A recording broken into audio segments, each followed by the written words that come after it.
Beauty shirt দিয়ে দিই।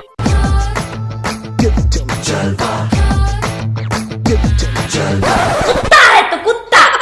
এই চুপ কর, ফ্যাশনের ব্যাপারে কোনো আইডিয়া আছে তো? ফালতু বকেই যাচ্ছে সে থেকে। ফ্যাশন? তুই যদি জানতিস তাহলে এরকম ব্রা স্ট্র্যাপ বের করে জলবা দেখাতিস না। চল তোকে ফ্যাশন হ্যাক দেখাচ্ছি। আর তোমরা না ভিডিওটাকে একটা লাইক করে দিও প্লিজ। আর যদি নতুন হও তো চ্যানেলটাকে সাবস্ক্রাইব করে নিও। ভাই অফ শোল্ডার ড্রেস পরার পরে যদি এরকম ব্রা স্ট্র্যাপ দেখা যায় আর কাছে টিউব ব্রা না থাকে তাহলে তো সেটা খুবই প্রবলেমের, তাই না? তো চলো হ্যাক দেখে নাও। প্রথমে তো ব্রা স্ট্র্যাপ গুলো বের করে নাও আর তারপরে নাও কিছু পমপম। এবার হট গ্লুর সাহায্যে সব পমপম গুলো নিয়ে ব্রা স্ট্র্যাপের উপরে এক এক করে এরকম ভাবে আটকে দাও। তবে হ্যাঁ, পমপম না ড্রেসের কালার অ্যাকর্ডিংই লাগিয়ে বানাও। তো সেম ভাবেই আমরা দুটো স্ট্র্যাপে পমপম পুরো লাগিয়ে নিয়েছি। ব্যাস এবার আর কি, পরে নাও। কি অফ শোল্ডারের জায়গায় নতুন একটা লুক ক্রিয়েট হয়ে গেল তো।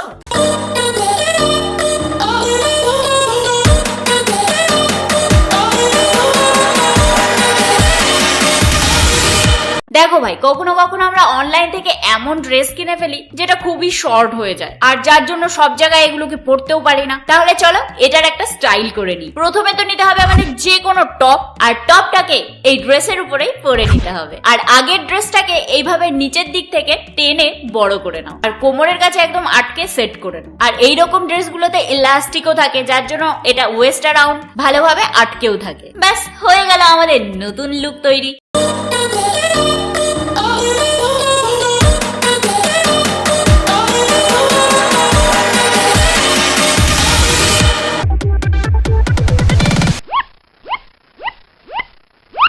টপটা কি পুরনো হয়ে গেছে আর কি ঢিলেও হয়ে গেছে।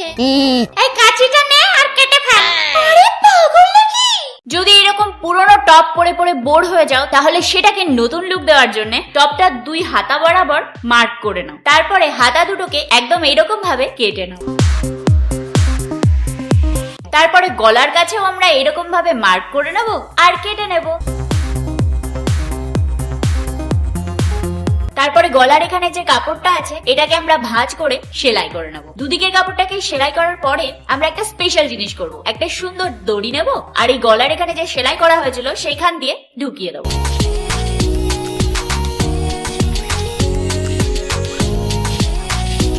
ব্যাস হয়ে গেল আমাদের স্টাইলিশ টপ রেডি।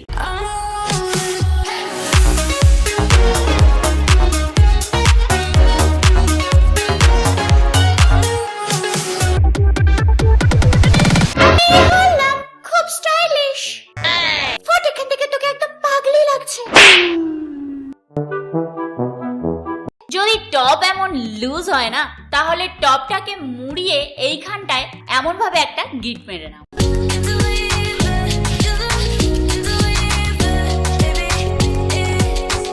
আর তারপরে স্কার্ফটাকে এখানে বেঁধে নাও আর তারপরে এটাকে ভেতর দিকে ঢুকিয়ে নাও। আর যে এক্সট্রা কাপড়টা আছে সেটা দিয়ে এরকম ভাবে বো বানিয়ে নাও।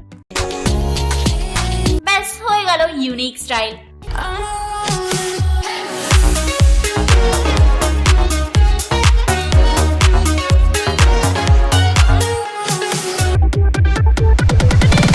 স্কার্ফ দিয়ে স্টাইল মারার আরেকটা সুন্দর আইডিয়া দেখে নাও। প্রথমে তো স্কার্ফটাকে নাও, তারপরে স্কার্ফটাকে মাঝখান থেকে একদম এরকম ভাবে ভাঁজ করে নাও। তারপরে ভাঁজ করা স্কার্ফটার এই দু সাইডের কর্নারটা নিয়ে এইভাবে গিট মেরে নাও। গিটটা মারার পরেই এটাকে খুললেই দেখতে পারবে যে এটা একটু শ্রাগ টাইপের হয়ে গেছে। ব্যাস এবার পরে নাও এটাকে। এটা দিয়ে না খুবই ইউনিক একটা লুক আসে।